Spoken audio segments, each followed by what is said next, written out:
Mummy जी, परसों मेरी माँ आ रही है। मैं आपका सामान अगर गेस्ट रूम में शिफ्ट कर दूं तो आपको बुरा तो नहीं लगेगा?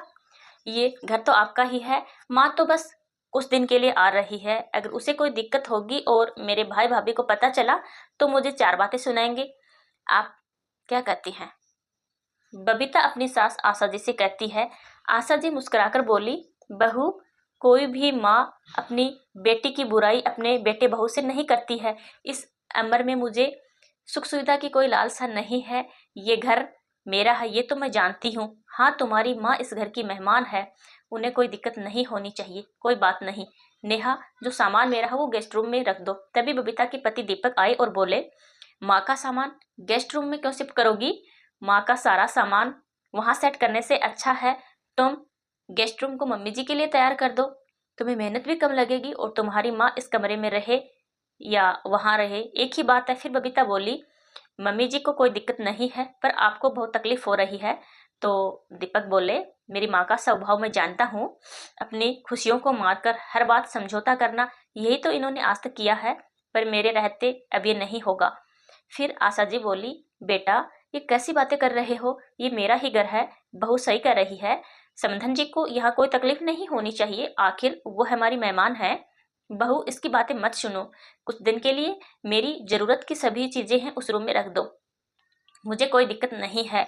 फिर दीपक मुंह बनाकर ऑफिस चला गया। इधर बबीता बड़े ही उत्साह से अपनी माँ के लिए उस कमरे को तैयार कर रही थी और गेस्ट रूम को साफ करने की जिम्मेदारी उसने नौकर को दे दी। अगले दिन बबीता ने अपनी माँ की पसंद की सभी चीजें बनवाई। दोपहर में बबीता की माँ लता जी आई। अब बबीता की खुशी का कोई ठिकाना नहीं था। हर लड़की अपनी माँ से मिलकर इतनी ही खुश होती है। सबसे मिलने के बाद लता जी बबीता के साथ कमरे में बैठी थी। बबीता ने उनका और अपना खाना कमरे में मंगवा लिया। फिर लता जी बोली, बबीता, तुम्हारी सास ने खाना खा लिया? तो बबीता बोली, माँ, वो ये सब नहीं खाती हैं, उनके लिए खाना उनके कमरे में भिजवा दिया है। चलिए खाना खाते हैं। कितने दिनों बाद हम दोनों एक साथ खाना खा रहे हैं। शाम को दीपक ऑफिस से आया। आते ही गेस्ट रूम में माँ से मिलने के लिए गए और बोले, माँ, दोपहर की दवाई ली थी? तो आशा जी बोली, अच्छा हुआ बेटा, तुमने याद दिला दिया। मेरे तो ध्यान से ही उतर गया था। दवाइयों का डिब्बा न जाने रामू ने कहाँ रख दिया है, जरा देखो। दीपक ने दवाई का डिब्बा ढूंढ लिया, माँ को दवाई दी और बगल के टेबल पर खाना रखा हुआ था, उसे देखकर बोला, माँ, आपने दोपहर में पूरा खाना नहीं खाया क्यों? तो आशा जी बोली, बेटा, मैं सादा खाना खाती हूँ और आज खाने में मिर्च मसाला था, मुझसे ज्यादा खाया नहीं गया।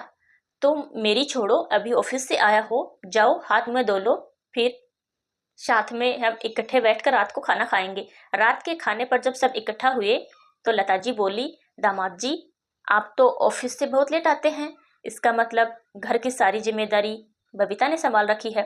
फिर दीपक मुस्कुराकर बोले, मम्मी जी, क्या करूं, दो पैसे कमाने के लिए आज के समय में बहुत मेहनत करनी पड़ती है। बस घर से अगर चैन और सुकून मिलता रहे तो बाहर की परेशानियों को मैं उठा लूंगा। जहां तक बात घर की है, मैंने आपकी बेटी पर ज्यादा जिम्मेदारी नहीं डाली। हर काम के लिए नौकर रखे हैं। बस उम्मीद करता हूँ कि वो मेरी माँ को अपना थोड़ा सा कीमती वक्त दे, उनकी दवाइयों और खाने का ध्यान रखे। दीपक की बातें सुनकर बबीता समझ गई। उसने तुरंत अपनी सास को कहा, मम्मी जी, आप खाना ठीक से नहीं खा रही हैं, लीजिए ना। फिर दीपक रसोई से बोला, रामू, तुम्हें पता है माँ मसाले नहीं खाती है, फिर तुमने दोपहर में माँ के लिए सादा खाना क्यों नहीं बनाया? रामू बबीता की तरफ देखने लगा तो बबीता मुस्कुराकर बोली, रामू, तुम जाओ और मम्मी जी के लिए गर्म दूध लेकर के आओ। दीपक, आज माँ आई थी तो उसकी पसंद का खाना बनवाया था और मेरे ध्यान से उतर गया कि मम्मी जी तेल मसाला नहीं खाती हैं। अब लता जी धीरे से बेटी को बोली, बबीता, ये तो गलत बात है। तुमने कहा था तुम्हारी सास को तुमने सादा खाना कमरे में पहुंचा दिया है, ये गलत बात है बेटा। मैं तो 2 दिन बाद चली जाऊंगी, आखिर तुम्हें इनके साथ ही तो रहना है। इनका ध्यान रखना तुम्हारी जिम्मेदारी है। ध्यान रखना, ऐसी गलती दोबारा कभी मत करना। खाना खाने के बाद जहां सब अपने कमरे में चले गए, लता जी आशा जी के कमरे में गई और बोली, समधन जी, मैं दिन भर बेटी से बातें करती रही थी, आपसे तो 2 बातें भी नहीं हुई, और बताइए आप कैसी हैं? तो आशा जी मुस्कुराकर बोली, बहुत अच्छी हूँ। जो औरत बुढ़ापे में अपने बेटे बहू के साथ रहे, उसे भला क्या दिक्कत होगी। अगले दिन जब लता जी तैयार हो रही थी तो बबीता ने अपनी साड़ी निकाल कर दी और बोली, माँ ये साड़ी पहनो, ये आप पर बहुत खिलेगी। तो माँ ने बेटी का मन रखने के लिए वो साड़ी पहन ली। दीपक तैयार होकर नाश्ता करने टेबल पर सबके सामने आकर बैठ गए और बोले, बबीता ध्यान रखना, आज माँ की दवाई नहीं छूटनी चाहिए, वरना उसकी तबीयत बिगड़ जाएगी, फिर तुम्हें ज्यादा मेहनत करनी पड़ेगी। दीपक ऑफिस जाने से पहले हमेशा माँ से मिलकर जाते थे। ये देखकर लता जी बोली, दामाद जी बहुत अच्छे इंसान हो, आशा करती हूँ कि आने वाले आपके बच्चों को भी आप ऐसे ही बनाओगे। फिर बबीता मुस्कुराने लगी, बोली, क्यों, मैं अच्छी बेटी नहीं हूँ? तो लता जी बोली, तुम अच्छी बेटी हो, बस अच्छी बहू भी बन जाओ तो मेरा जीवन सफल हो जाए। एक तुम्हारा भाई है जो तुम्हारे पिता के जाने के बाद मुझे अपनी जिम्मेदारी और ख्याल खुद रखना पड़ता है। उसे और उसकी पत्नी को बस तुम्हारे पापा की पेंशन से प्यार है, कभी तभी वो मेरे साथ रहते हैं, वरना कब का घर छोड़कर जा चुका होता। 2 दिन बाद आशा जी को कीर्तन में जाना था, तो वो रामू को बोली, रामू मेरे कमरे से मेरी एक लाल साड़ी ला दो। जब रामू गया तो लता जी कमरे में सो रही थी और कमरे का दरवाजा बंद था। जब रामू ने ये बात बताई तो आशा जी बहू के कमरे में गई और उसकी अलमारी से एक हल्की सी लाल साड़ी निकाल कर पहन ली। कुछ देर बाद जब आशा जी तैयार होकर निकलने लगी तो बबीता की नजर पड़ी उन पर। वो बोली, मम्मी जी ये तो मेरी साड़ी है, ये साड़ी मैं बुटीक से लेकर के आई थी और अभी तक मैंने इसको एक बार ही पहना है, आप इस बारिश के मौसम में पहनकर बाहर जा रही हो। तो आशा जी बोली, बहू मैं तुम्हारी साड़ी नहीं पहनती, पर समदन जी मेरे कमरे में दरवाजा बंद करके सो रही है और तुम दूसरे कमरे में फोन पर बातें कर रही थी और कीर्तन में बहुत सारे लोग आएंगे। अगर मैं घर की साड़ी पहनकर जाऊंगी तो लोग 4 बातें करेंगे और कहेंगे, बेटा कमाता है और माँ ऐसे कपड़े पहनती है, तुम ही बताओ मैं क्या करती।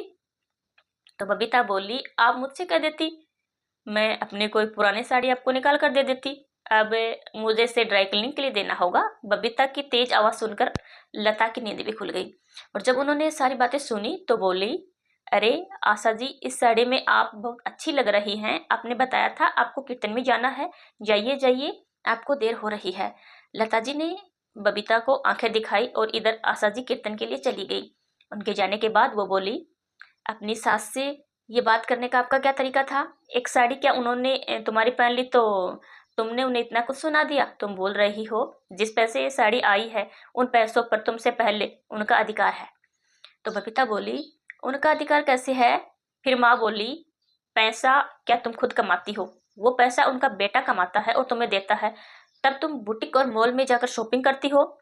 मुझे तुमसे ऐसी उम्मीद नहीं थी। अब तुम्हें और तुम्हारी भाभी में क्या अंतर है? आशा करूंगी तुम इस तरह से उनसे दोबारा बात नहीं करोगी। 2 घंटे बाद आशा जी वापस आई तो लता जी बोली, अरे समदन जी आप बड़ी जल्दी आ गई, कीर्तन खत्म हो गया? तो आशा जी बोली, नहीं वो कीर्तन में नीचे बैठना था, ज्यादा देर बैठती तो बहू की साड़ी खराब हो जाती, इसलिए प्रणाम करके चली आई, मैं कपड़े बदल कर आती हूँ, फिर रामू को बोलूंगी कि ये साड़ी ड्राई क्लीनिंग के लिए दे दे। कुछ देर बाद आशा जी रामू को ड्राई क्लीनिंग के लिए भेज रही थी तो बबीता बोली, मम्मी जी अब जो होना था वो हो गया, मैं खुद इसे ड्राई क्लीनिंग करवा लूंगी, आप रहने दीजिए। फिर आशा जी बोली, बहू अगर ये साड़ी तुम्हारी माँ पहनती तो क्या तुम्हारा व्यवहार उनके साथ भी ऐसा ही होता? मैंने तो कभी अपनी बेटी और तुम में अंतर नहीं किया, पर शायद तुम भूल गई। रात में जब सब खाना खाने बैठे तो लता जी बोली, समदन जी कल सुबह है मैं चली जाऊंगी, तो आज रात हम दोनों एक साथ सोएंगे, पता नहीं फिर कब आपसे मिलना होगा।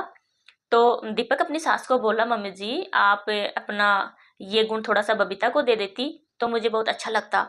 बबीता मुंह बनाकर दीपक को देख रही थी, तभी दीपक फिर बोला, अरे माँ मैं आपको कुछ दिखाना भूल गया, रुको आता हूँ। ये देखिए आज मेरे कंपनी का बहुत बड़ा मुनाफा मुझे मिला है, मुझे प्रमोशन और ये चेक मिला है। तो आशा जी बोली, बेटा ये तुम्हारी मेहनत का फल है, ये बहू को दे दो। तो बबीता मुस्कुराने लगी और दीपक बोला, माँ मेरी मेहनत के साथ आपकी त्याग और आपकी मेहनत भी जुड़ी है, अगर आपने अपना पसीना बहाकर मुझे इस लायक नहीं बनाया होता तो आज मैं यहाँ नहीं होता। फिर आशा जी बोली, बेटा इस उम्र में तुम मेरी इतनी इज्जत इतना मान रखते हो, मेरे लिए यही बहुत है। इन पैसों पर मेरा नहीं बहू का अधिकार है, मेरे शौक करने के दिन अब खत्म हो गए हैं, इसकी उम्र है अभी सजने संवरने की, और तुम्हारे पैसों पर मुझसे ज्यादा अब उसका अधिकार है। इतना कहकर आशा जी ने वो चेक बबीता के हाथ में दे दिया। लता जी अपनी बेटी की तरफ देख रही थी। बबीता की आंखों में आंसू आ गए। उसने अपनी सास आशा जी से कहा, मम्मी जी, अगर मेरी किसी बात से आपको तकलीफ हुई है तो मुझे माफ कर दीजिए। कोशिश करूंगी कभी अपनी बातों से आपको दुखी नहीं करूं। आज से जैसे मेरी माँ है वैसे ही आप मेरे लिए हैं। फिर आशा जी बोली, बहू याद रखना, तुम्हारी माँ के जाने के बाद भी इस घर में तुम्हारी एक और माँ रहेगी। अगर एक लड़की अपनी सास से माँ जैसा प्यार करती है तो वो उस सास से खुशनसीब कोई नहीं है। फिर भी सास अगर बहू के साथ बुरा व्यवहार करे तो उसके जैसा बदनसीब भी कोई नहीं है। अगले दिन लता जी पूरे परिवार से विदा ले रही थी और हाथ जोड़कर बोली, आशा करती हूँ आप बबीता को अपनी बेटी की तरह समझेंगे, उसकी गलतियों पर उसे टोकेंगे और उसे सुधरने का मौका देंगी। क्योंकि लड़की अगर कुछ गलत करती है तो कहीं ना कहीं उसका दोष उसकी माँ पर भी लगता है। इतना कहकर वो सबसे विदा लेती है। बबीता को भी अपनी गलती का एहसास हो चुका था। आगे चलकर उसने कभी भी अपनी गलतियों को दोहराया नहीं, जिसे देखकर दीपक भी अब बेफिक्र होकर अपनी जिम्मेदारियों को निभा रहा था। क्योंकि घर की जिम्मेदारियों को बबीता ने भली भांति संभाल रखा था। दोस्तों, क्या हम अपनी सास और माँ के साथ एक जैसा व्यवहार करें?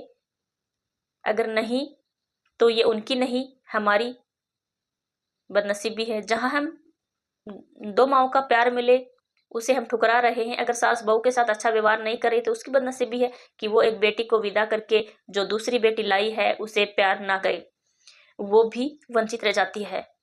इस वीडियो को लेकर आपकी क्या राय है नीचे कमेंट करके जरूर बताएं। अगर आपको ये वीडियो अच्छा लगा हो तो इसको शेयर कीजिएगा और ज़्यादा से ज़्यादा लोगों को भेजिएगा। और ऐसे ही वीडियोज़ के लिए आप हमारे चैनल को सब्सक्राइब जरूर करें।